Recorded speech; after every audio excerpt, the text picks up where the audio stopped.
안녕하십니까. 학생공감학원에서 수학을 가르치고 있는 김병욱 선생입니다. 이번에 고등학교 올라와서 처음으로 본 중간고사 시험이었는데요.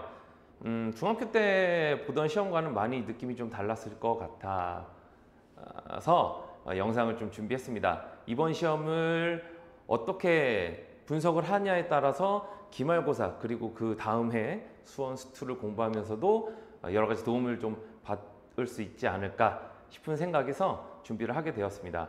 우선 이번 난이도부터 말씀을 드리자면요. 작년에 비해서는 약간은 올라갔습니다. 아주 약간. 그 전까지 심석고 문제들이 출제할 때 선생님들이 조금 쉬운 편에, 그러니까 전체 난이도를 1에서 10이라고 본다면 한 5 정도에 맞춰서 시험 출제를 해왔었어요.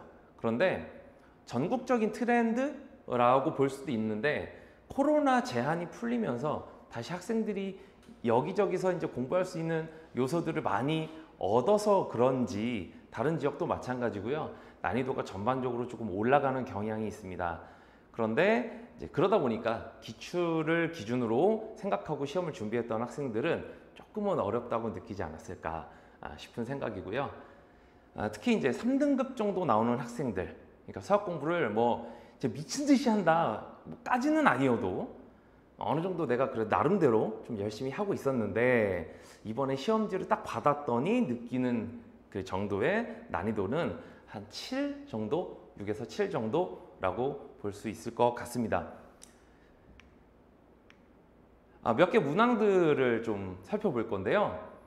심석고는 전통적으로 뭐 다른 지역도 다 마찬가지겠지만 교과서에서 대부분의 문제들이 출제가 됩니다.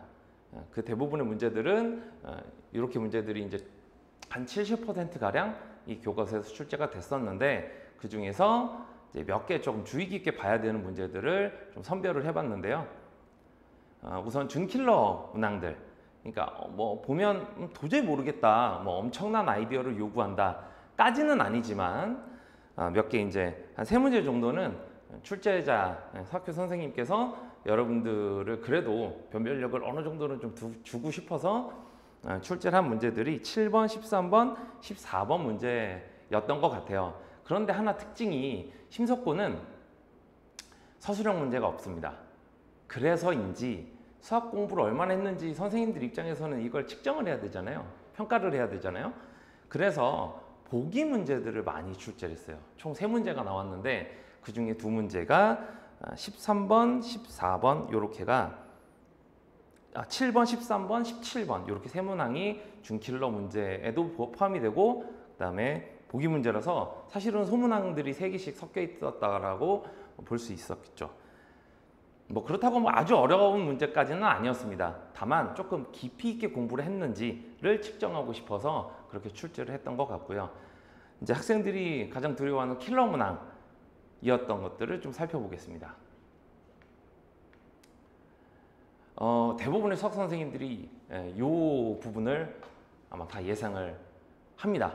1학기 교육과정에서 1학년 1학기 교육과정에서는 사실 낼 게 없어요. 첫 번째 모의고사 같은 경우는 중등부 과정을 시험 범위로 출제를 했었기 때문에 이번 중간고사하고는 뭐 이렇게 연결고리를 찾거나 이러기가 힘든데 그러다 보니까 아주 좁은 시험 범위에서 출제를 해야 되잖아요.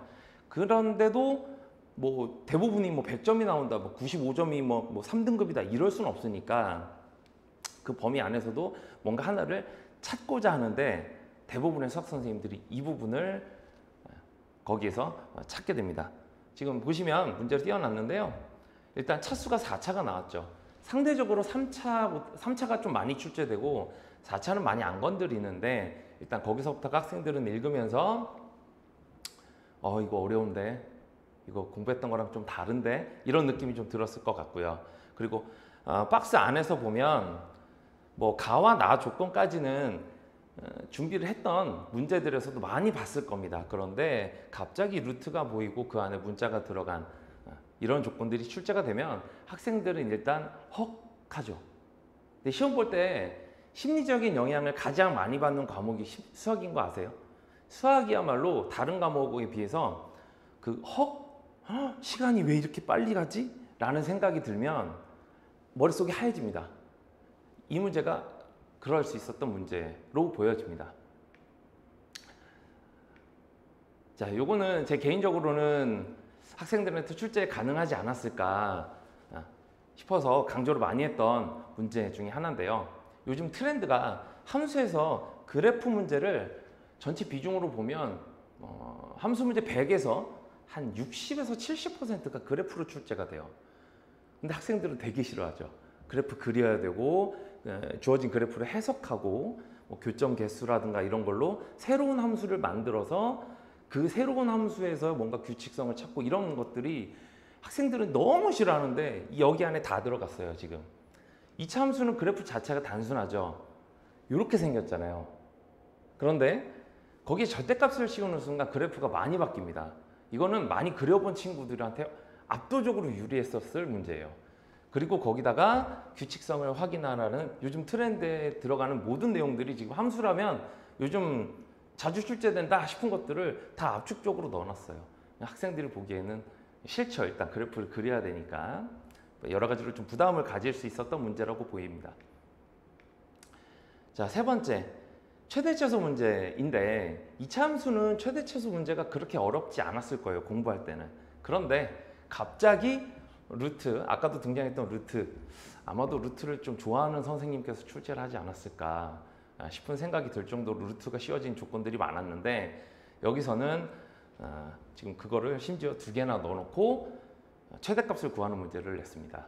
학생들은 저 루트를 어떻게 다뤄야 될지를 많이 막막해 했을 거예요. 사실 그냥 얘를 제곱해서 최대값을 구한 다음에 제곱을 떼버리면 되는 문제였는데 설명 듣고 나면 되게 쉬웠겠지만 싶었을 수 있지만 막상 시간 제한이 있는 시험에서는 좀 어렵다고 느껴질 만한 문제였습니다.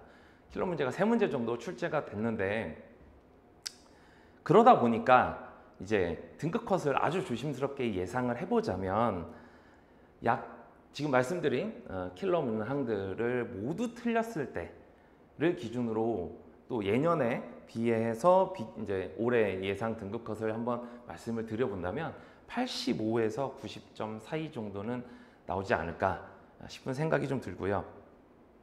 물론 이건 예상입니다. 그런데 뭐 아직 그 전까지는 다 1등급일 거라고 생각을 하고 자신감 잃지 않았으면 좋겠고요.